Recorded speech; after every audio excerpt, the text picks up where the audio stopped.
And if you are watching live, you probably noticed that I am here with a special guest that is not David. And I just want to remind you before we go into all of the fun things that me and my special guest are going to talk about, I want to remind you about the hairdresser hotline. It is popping, it is vibing. Everybody is texting us and leaving voice memos. I say voice memos all the time, but it is a voicemail. I just don't use voicemails, so it does not come out correctly. Please call us, please text us, please leave us a message. No one will respond to you, but by leaving us a message, you know that we will probably read your question on air and answer it. The number is 201-564-5007. Okay, that brings me to my special guest. I want to do like a build up. Like I wish I had like background music that was like bum bum bum. She's live from LA. She's like we need something like that. It would Owner be of the easily Ministry be Salon. it'd be the Marvel theme song. Yeah. 5-time Grammy away.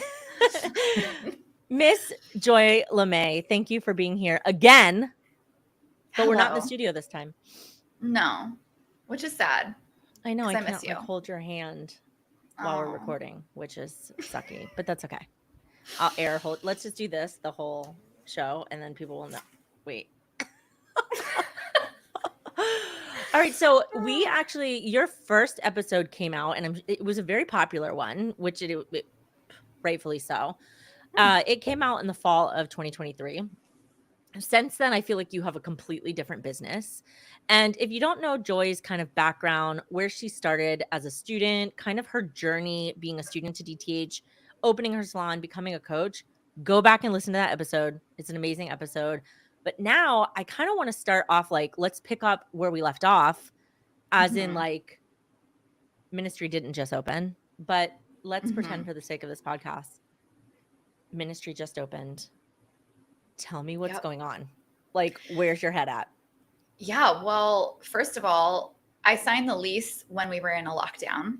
So And this was in 2020. in 2021. 21. Yep. Yes, because California did a lot of open, close. Mhm. So we were currently in a lockdown and so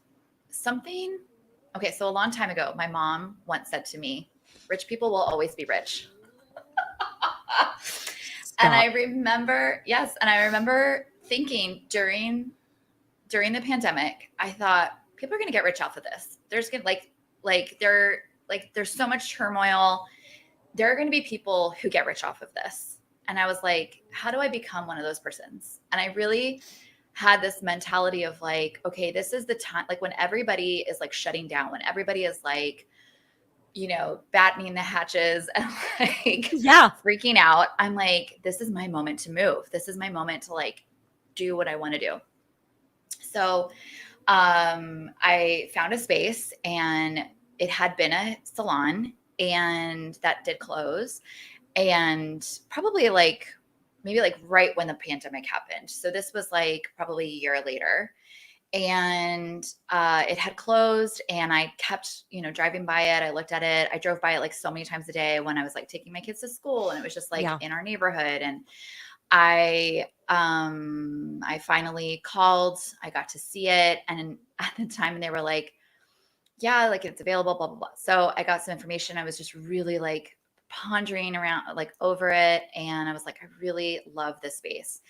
And oddly enough, one day I'm driving by it and I see paper in the windows and I'm like, oh my God, somebody else got it. And I was devastated. I called my husband Nazareth. I was like, it's gone. What are we going to do? Like, and he was just, we're both like, and I really had to like change in that moment. I had to change my consciousness again and just be like, okay, if it wasn't meant for me, it wasn't meant for me. And but I called the leasing agent and I was like, hey, are we still in the running? I saw that there was paper on the windows. Like, can I get a yes or no?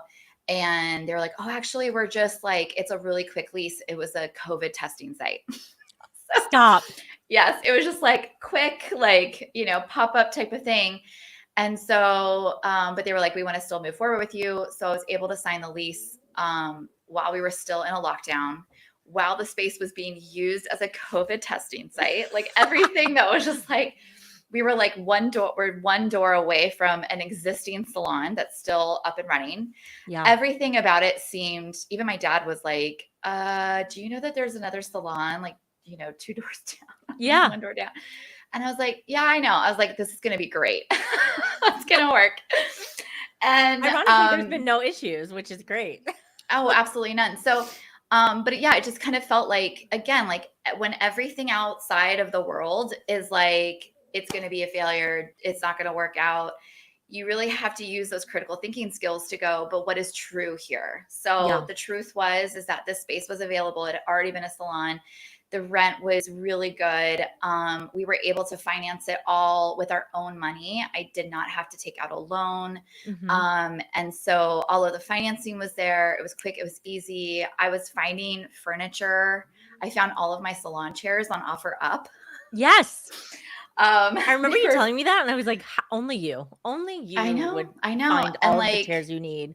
and they were like exactly what I'd been looking for. I just wanted something different. It was just, again, all these pieces were like falling into place where even though the outside world was like, shut everything down, be scared, don't make moves, the universe was like, open door, keep going. So it's like, all right, we're in it. I want to kind of touch on that because we're in an uncertain time where people Always. kind of like, we're always in an uncertain time. I know, right? It never stops.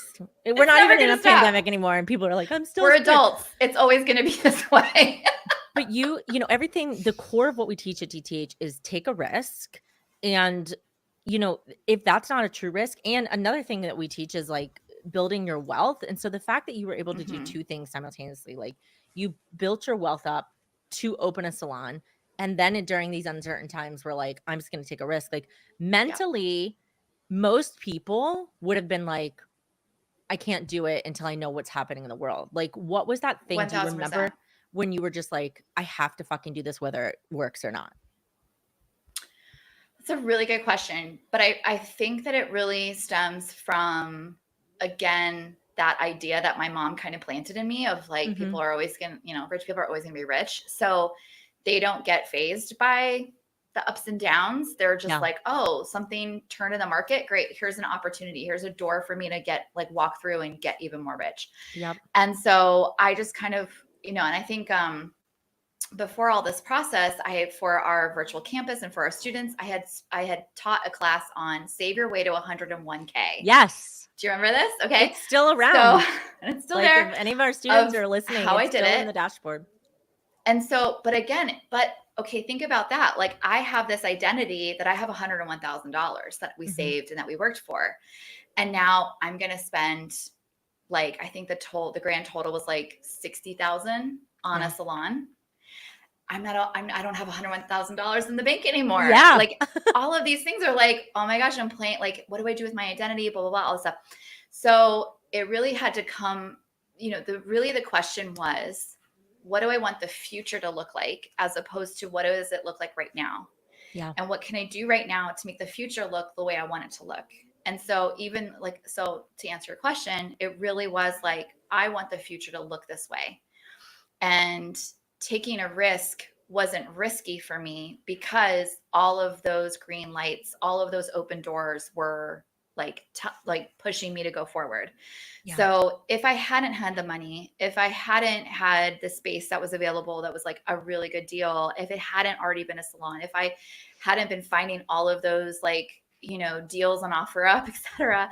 Yeah. And again, just like all of the yeses, then it would have been risky and it wouldn't have been right for me to do. Yeah. So in this moment, everything was yes, yes, yes, yes. And so I had to take How do you say no to that? How do you say no to that? Yeah. And it's wild because even though, yes, we put our own money into it, and but from day one, we've been profitable. Now, I will say that first month, it was like $500. Okay. Counts. But it was a profit. It was a profit and it counts. So each month as we've grown and, I started to grow a team, and here she is. We knew she was going to show up. The one, the only, the Luna.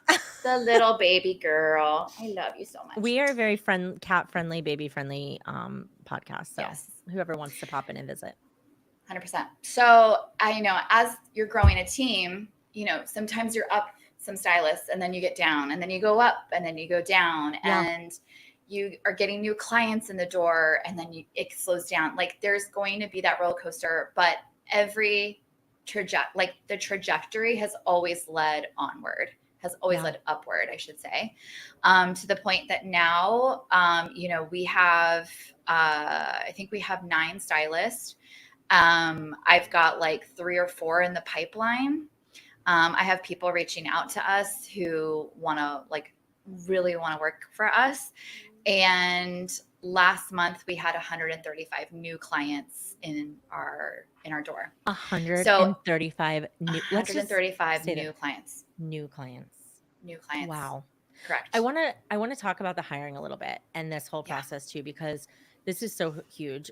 Obviously, DTH does hiring kind of in a whole different way than the rest of the industry does hiring. And I remember you telling me like in your hiring process, which is slow, like in the beginning, and you just being like, I want to be like the most sought after like salon in LA.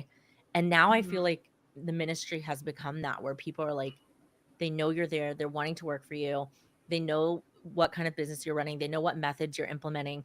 Tell me a little bit about that hiring and like having stylists that are now implementing these methods that you learned as a student and opened a salon using. I mean, I It's a wish, loaded question. I know, but I wish if anything, you could just bottle the feeling, because we'd be billionaires. Yeah. I have had so many stylists come to work at my space and literally say, this is stylist rehab. Yeah. Because they come from places that are, and I don't want to like misuse the word toxic, and there's always 2 sides to every story, and I'm sure there's so many nuances It of takes like 2 to tango. What happens. 100%. But I will say is that just alone by just saying you can work when you want to work, you can have your books open when you want to have your books open and have them closed when you want to have them closed, that alone is massive. In a city in a state like California, and Los Angeles, where it's heavily booth rent, to have a place where stylists can feel that they're getting supported by a salon and by leadership is also just really massive and huge. And I will say that even though our city and our state typically, says that they're booth rent, there's still a lot of commissioned salons that operate illegally. They operate very illegally, and they take a huge advantage of a lot of stylists by calling them contractors, doing 1099s, giving them really weird commission structures, and also still on top of that, making them pay for supplies, and not helping them with taxes. And so when you do the math, they're getting like sometimes like 30% or 20%. And they just get taken advantage of. And so I think that just by us saying you can work when you want to work, just by us being a legal W-2 commission salon, doing things legally and paying taxes, paying into workman's comp, having insurance, time off, time off, sick leave. One of our stylists had to use her sick leave the other day, and we were like, hey, you have like this amount accrued. And she was just like, what? I know. So things like that. And then also, being able to say yes or no to whatever clients you want in your chair without retaliation, taking vacations or taking time off to be with family members without retaliation. Those things I think should just be basics. Like honestly, should just be basics. And so when stylists come to our salon and get to take control of what they want to specialize in or who they want to, work with, it just becomes, they become so relaxed. Yes. And because they can just do the job. They can just that they love enjoy doing the job, and it's so freaking awesome. And it fills my heart with such pride and gratitude and respect and humbleness, because I'm just like, dang, this person was about to leave the industry. Like I was about to leave the industry before I started coaching, before I started taking control of my career. And how many people leave the industry because it's not built for lasting career success. And yeah, it's just really, it's just incredible. And I mean, I've seen, I had one stylist who, she started with me at 115 an hour, and now we're just talked, and she's going to be at 175 now. That's incredible. She's done a couple And it's of her jumps, choice. and Like, it's totally her choice, even though I am like, hey, I think we need to raise your prices. yeah. Because Well, of course she's like, no, no. And Well, I'm and like, that's what I wanted hey, to like, talk about I think we too, need to like, raise your prices. And she's like, yes. yes, but I'm scared. And we had a good conversation about it. And I'm like, look, it's your choice. But like, this is what I'm seeing. I'm seeing people are seeking you out. People are flying literally from across the country to have their hair done by you. Like, the reviews and the retention and just the way that she is with her clients, like, she should, I mean, honestly, I told her, I'm like, you should be charging $400 an hour. Yeah. Like, and she probably could. Like, she probably could. And honestly, but that's the goal. And we're taking steps to get there. And so it's really, and again, it's really great to feel like I get to empower a stylist to empower themselves. You know what I mean?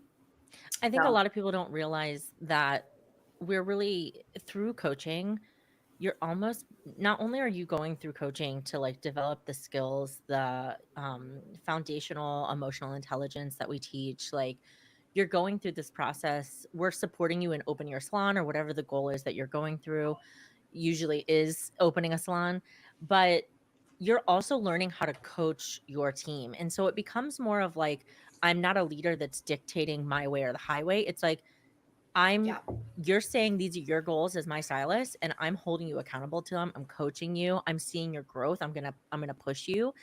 But that's the one thing I think people forget. It's like the whole leadership energy has shifted in DTH salons, which is, to me, the magic of it all working, because you can't do these methods and then be this kind of dictator, micromanager, stress ball. It just doesn't work. Like they don't intertwine, which is insane. Yeah. I mean, I literally, I was telling somebody the other day how if I hadn't learned this type of consciousness, if I hadn't learned how to be responsible for my emotions, be responsible for how I make decisions, I would be crumpled on the floor, like spiraling all the time. I would make such different decisions that wouldn't be beneficial to my family, to myself, to my team. And I really would be in that position of like, I don't want to be a salon owner anymore, because, people are going to come and go in your business. It's a fact. If I had this mentality of, if somebody comes and works for me, they're not allowed to work somewhere else. I will take it personally if they want to work somewhere else. I would be offended if somebody like goes and works somewhere else and doesn't want to work for me anymore. I would be a crumpled mess. Yeah. But now I can look at things so much more objectively, and sometimes it still does hurt. I'm not going to say that it doesn't go away. It doesn't go away, or there isn't that pain of going like, could I have done something different? What can I change? Like that's all part of taking responsibility. But I am so much more, I'm in such a place where I'm able to allow other people, and that means other stylists, that if they're ready for their next journey, if that's in a suite or opening their own salon or just wanting to try a different place or a different location, like I get to celebrate that with them and just be like, more like, I'm so happy for you. And like, I'm always here for you. I'm always going to be supporting them. And it actually, that not just being lip service, but actually being real, like actually being how I feel and what I actually do by like encouraging them and still liking and commenting on their photos and like, good for you, buddy. If I hadn't learned this consciousness, if I hadn't learned this type of salon leadership, I would be a tyrant. I would be such a tyrant, and I would constantly be spiraling, and I would be constantly sad, and I would be constantly filled with dread that any person is going to leave me soon, and all those feelings of abandon and rejection would just be my day to day, and I would be miserable. And I've been able to transform a lot of that. And like I said, still doesn't mean that I'm not like, oh, but I loved you. I want you Yeah. to stay forever. But I also am just like, but that's your journey. And I'm excited to have at least been a part of it somehow, some way. So yeah, that's how I feel around hiring. So many salon owners are fueled by their fears and their egos. And unfortunately, the grip gets tighter and tighter and tighter. And then all of a sudden, I love that you said it takes two to tango. Without dealing with that and taking responsibility for their actions there, that grip that they're putting on creates that quote unquote toxicity that then a stylist will go out and be like, that salon's so toxic. And like, was it Right. toxic? It could be. It absolutely could be. But maybe Yeah. there was just this salon owner that's just going through it and stuck in the mud and doesn't know how to get out and has lost their leadership capabilities. And we see that as coaches all the time. And I want to bring up one of your stylists. I remember you telling me this in a coaching call, and I don't even know if this is still her journey, but I remember her coming to you with confidence. There was no fear or, thoughts of rejection. She came right to you and was like, I'm inspired by you and your salon. I want to open a salon. And you, as a leader and a coach, were like, okay, well, what do we got to do to get you there? Like, you got to make more money. You got to raise your prices. We got to work on A, B, and C. And like, that's so powerful because it's usually the alternative that we see of like someone says, I want to open a 1000%. salon, and then they get shut down. I mean, even if anybody says anything to sometimes salon owners, they get shut down. Or if they go, hey, I'd like to put in my 2 weeks, we'll pack up your stuff and leave right now. Like that's commonplace in our industry. That is not commonplace in any other place, they're like in the corporate world, that doesn't happen. So it's just like, I'd rather somebody leave on good terms with me and feel that they can come back than the alternative. That doesn't make me feel good. It would not make me feel good to just be like, well, pack up your shit and get the hell out of here. I can't imagine. Like, no, especially, when everything else has been good. So I want to talk about your 101K. You said you invested around yes. 60,000 since then. I mean, that was 2021. Do you feel like you've been able to recoup those savings, or maybe you've invested them in different places? So that's the craziest thing. I had once read somewhere, our financial, that's who it was. Our financial planner had once told us that getting to $100,000 is the hardest hurdle. It really is. Like it's the hardest thing is to get to 100. And now I can say that we've done it 3 times because so wild, Joy. That is so wild. We got to 100. Save. Yeah. I'm just like, I want to sit on that for a minute. Like for everyone listening, like not only is getting to the 100K in savings. Okay. So that's like, you're taking with your profit, our retirement funds, you're saving it. I mean, our investments, kids' college funds, like all of those things. You've been able to do it 3 times. Right. Because so the first time that we got to 100, then we put 60 into the salon. And then we started, and our idea was like, we're going to treat, even though it wasn't a loan, we're going to treat it like we loaned it to the ministry. So we're going to start like paying ourselves back. And we started really making some headway with that. And our next goal was to buy a home. And if you know the housing market, it's pretty insane, especially if you know it in Los Angeles. And we also were kind of like, at the time we were like, well, we could live anywhere in the city, because now I wasn't tied to being behind the chair every single day. We had a really good team. My husband's role also changed where he didn't have to be in office every single day. So we were kind of like, we can really move anywhere. And so we just kept saving. And I will say we did have, so we were finally getting really close to that 100,000 mark again. And we were like, okay, I think it's time that we start to look for a house. And a big push of that was with our coach, David, with one of our, because it's you and David. And we I were also both have, he and we was also have, very coaching on the house. Like you had said you wanted a house as a yes. student and you kept putting Oh, that to yes. the side and he was not letting that go. So here's another example of the world was telling me it is so hard to own a house. It is so hard to buy a house, especially in California, especially in LA. You know, during the pandemic, so many people were like, fuck California, I'm moving to Idaho. Look at my 7-bedroom mansion.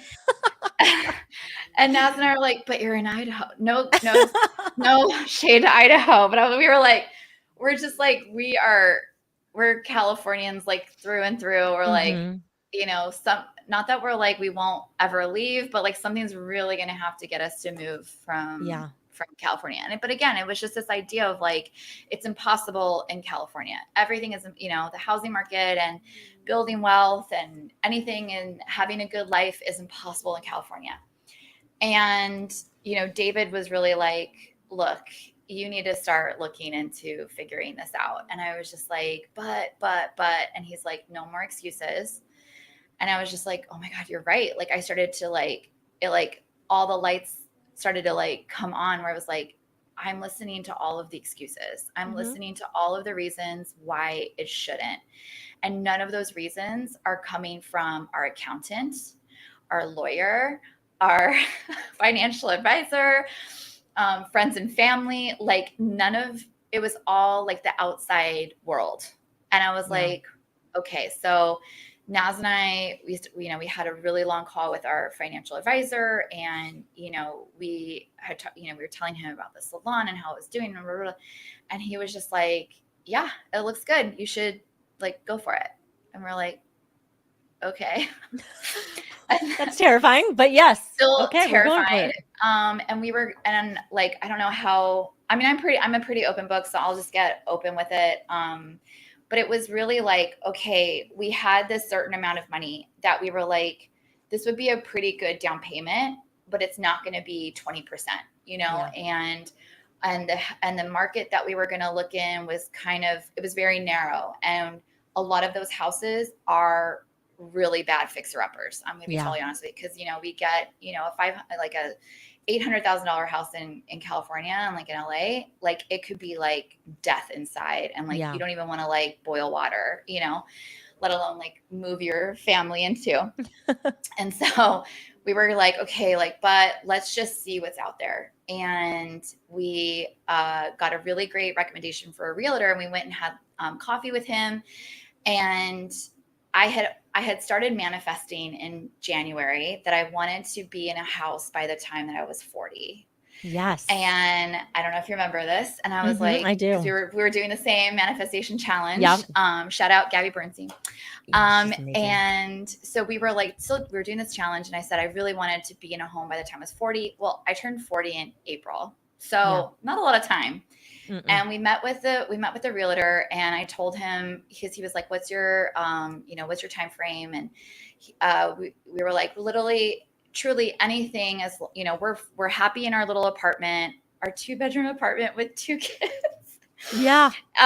You know, I said, well, we're happy there. And, you know, we are really just about like whatever works best for us, and whatever is meant for us will be for us. And that's what we want. And I said, I have been manifesting that I want a house by the time I'm 40. He goes, well, when are you 40? I said, April. And at this time, it was, when we started talking to him, that was like a month and a half away. Yeah. And he was like, that's real sweet. Cute. And cute. Oh, that's cute. You little manifesting, you know, oh, sweet. And he was like, because on the market, he's like, you know, typically what we're seeing is anywhere, you know, 3 to 6 months is considered fast. Yeah. But I looked at him and I said, but just so you know, I said, Naz and I are magic. I said, we are magic. Mm-hmm. So don't be surprised if it does happen. And he was just like, oh my gosh, this girl is cuckoo. So fast forward, we find a house, And 3 weeks later, and they accept our offer. We were not the highest offer. It was totally move-in ready house. We met the people that owned it, and they liked us, and they were like, we want them to live in it. And I love that. it was just like, again, doors were flying everywhere. Mhm. To the point where even even the realtor was like, holy shit. I told them, I was like, I told you we were magic, because not only did we go into like took this leap of faith, and we were like, okay, we're gonna go for it, and we didn't have quite the 20%. As soon as we were like, okay, we want to go for it, my in-laws were like, oh hey, we want to help you, gave us money. We were like, oh my gosh, incredible. So we were like still gonna be, then we were still at a position where we were gonna have to like really empty out some of like our some of the retirement accounts. Mm-hmm. And which we were like, oh, we didn't really want to do. My father-in-law goes, hey, do you know about these, like, there's these programs out there with the city that they will help you with your blah, blah, blah. And we go, oh, Dad, we've already looked into those. They're not open. They're not accepting applications. He goes, just look again. Well, we looked again, and it's open.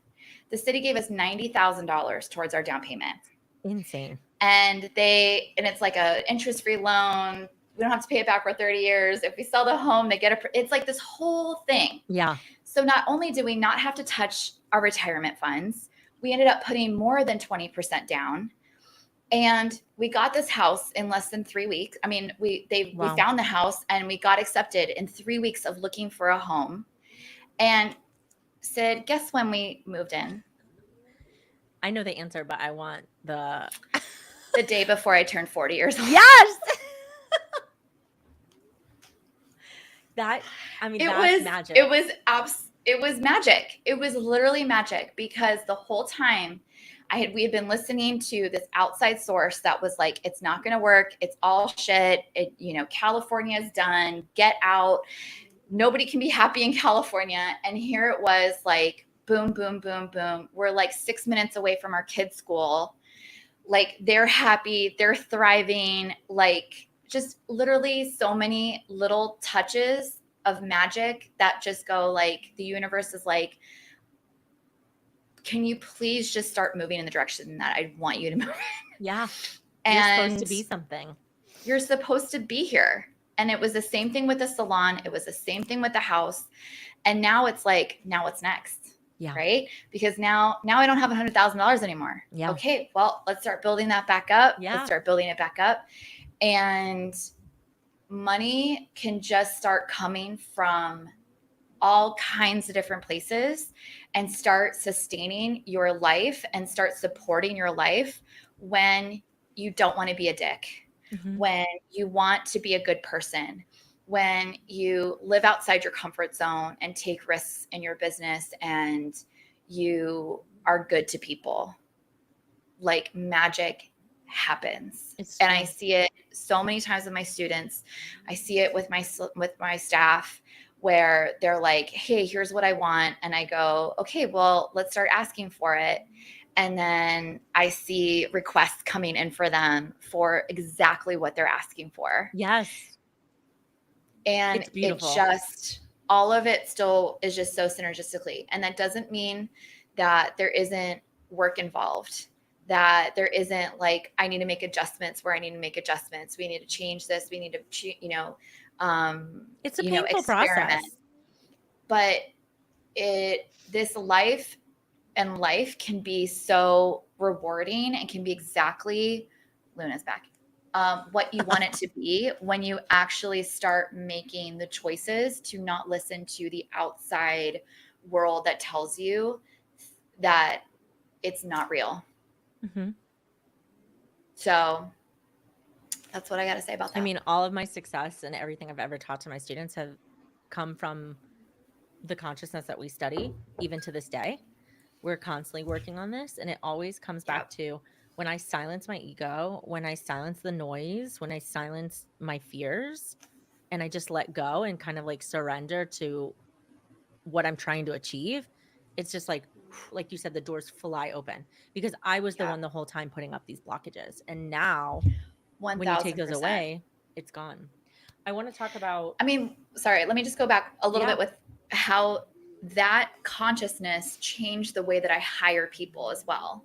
it's beautiful. Because there was so much of it like, I got to get people, I got to get people, I got to get people. I changed it to who is meant to work for me, for how long they're meant to work for me. That's who I want.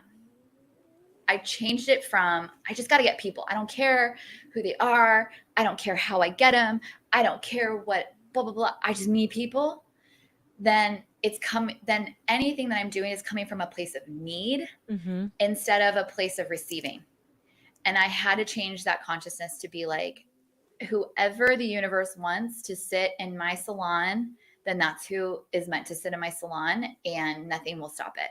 Yeah. So And I it just have to hasn't. like receive. And it hasn't. Yeah. It hasn't stopped. And that's I that really letting go had that to I'm have talking about. that. When you push it away. Exactly. And I still go like, hey, you're really cool. Do you ever want to come hang out sometime? Or if For somebody sure. goes like, hey, I'd really like to know more about your business, and be like, hey, come in. Like, there's still like, I still have to take action and be like, yeah, come on in and hang out, like blah, blah, blah, and decide, is this person aligned with us or not? But that desperate need that Mhm. comes from my ego and my least desired feeling, that's not going to get me anywhere. But when I come from, hey, I just want people who are awesome, who want to work in my business, and whenever it's their time to leave, I'm also cool with it, then it changed everything. And I remember like one weekend I hired like 4 people. It was just like boom, boom, boom, boom, because remember everybody that. was just like, I want to be there. I want to be there. I want to be there. And to this day, it's really just about like, we just allow people to come, and people come, people show up. It's And really cool. you truly manifested that. Like you said to me, I remember this conversation. You were like, I just want to be the salon that everybody knows. Like I said, everyone wants to just come to, and like, look Yeah. what happened when you got out of your own way. I mean, your journey has been so incredible. And that's why I really wanted to focus on like you as a leader and a salon owner, because you're not doing things the way that we're told to do in the industry. You're truly, even with the DTH methods, like you're truly creating an environment that needs to be the change for what a commission salon is in the future. And you got to 100K 3 times, you opened your salon in a pandemic, you bought a house, you have new clients of over 120 every month, right? Like 120 new clients. I mean, the number last month was 130. This one was 135. Yes. The month before that was 90, but July is always a little bit. It's but July. Still 90 I know. new And then clients, the 2 months before that were 100 each. So That's I mean, beautiful. again, the trajectory is just keep going. It keeps going up. So And I remember you it's calling me great. and being like, Sid, I had a $14,000 profitable month. Like that was your Oh yeah, that your was a good potential month. take home. Yeah. And like, we might not have those every time, but like to know that Right. your business from opening day has been profitable, even if it was only profit of $500, I mean, that's so incredible. And like to know that like it's also continuing to grow. And also to see that like we have some hairdressers who like they barely work and they make like good money. We're like, oh my gosh, that was a really good paycheck. And then Naz will be like, yeah, they only worked like 8 hours too, or like 10 hours. Like this pay period, they worked like 12 hours this period. I'm like, what? Like that's incredible. Like there's just, and they're already making good money, and they have still so much capacity for more. And it's really cool to see them like, again, just like using these same tools, the same type of consciousness to not compete with each other, but like compete with themselves and be like, how do I grow myself this week or in this month? What do I do to have somebody come sit in my chair? Like, what can I do about it? And so it has created a really great community and a great culture in our salon of just cheering each other on. And it's really freaking cool to see. Really freaking cool to see. And it's literally what I dreamt of. So to see it become a reality, along with the salon itself and along with a house and happy kids, like all of those things are just like Speaking of kids, you forgot to add in that you were able to pay out of pocket for your kids to go to school. Like, yeah, because they give you a 5% discount, and I want that 5%. Yeah. You're like, I'm paying it up front, but you could because of all the work that you did. And I just 100%. think your journey is so incredible, Joy. And I want, we've been And I am pushing you not guys done to, yet. I have I so many know. things on my list Like, you need that to be screaming this from the rooftops. And if you're listening and you've been on the fence about coaching, like, Joy is your coach. Get on her list. I mean, I feel like students always want to work with you. They're always loving it. You have a lot of return students that come and go, like, in I and do, out of and the it makes me program, which is great. so happy. Yeah. What's Because next? oh my gosh, some things are still in a little bit of concealment, but I mean, clearly, I would love to expand the Mhm. ministry even more so. I just think business is fun. I really do. It is. I love business. I think it is so much fun. And so any other things that are on the list also have to do with other kinds of businesses. Mhm. But it's just so much fun for me, and I want to make it fun for other people, because if you're not having fun in life, then we gotta change things up. I love that. What would be, Life to should wrap be this in fun. a beautiful bow, what would be your final words Yes. to that person that's listening, that's like inspired by your story, but maybe thinking like, oh, I can't do that, or not really knowing where to start, like your potential student, like what would you say to them right now? My potential student is come to coaching ready to look under the rocks that have been sitting there and blocking your way. Because the thing that you have been like, oh, but that might change, that might be different, I don't want to look at that, I'm not ready to look at that, you will have to when you get into coaching. But I promise you, if you are ready to look at it, the fast track to miracles and all of the good shit in life that you want to create, 100% that is the quickest way to do it. So it's not, the J-Lo secret of like, I just drink water. Like, it really is like, look under the hood. And you can do that now. You can do that without being in coaching. You can start looking under the hood and saying, and taking that personal responsibility and going like, okay, what's under here? I see all these blockages in the way. What's the common denominator? Is it fear of abandonment? David. How do I get out? Hold on. Why are you here? I clicked the link for my session. Okay, we're finishing up right now. We're literally, I don't know how to get you out. Oh my Just God, leave. please keep it. I don't know how to leave. I was like preaching. Shut it down. I know. And it's then so good. you're all, I can edit it. Okay.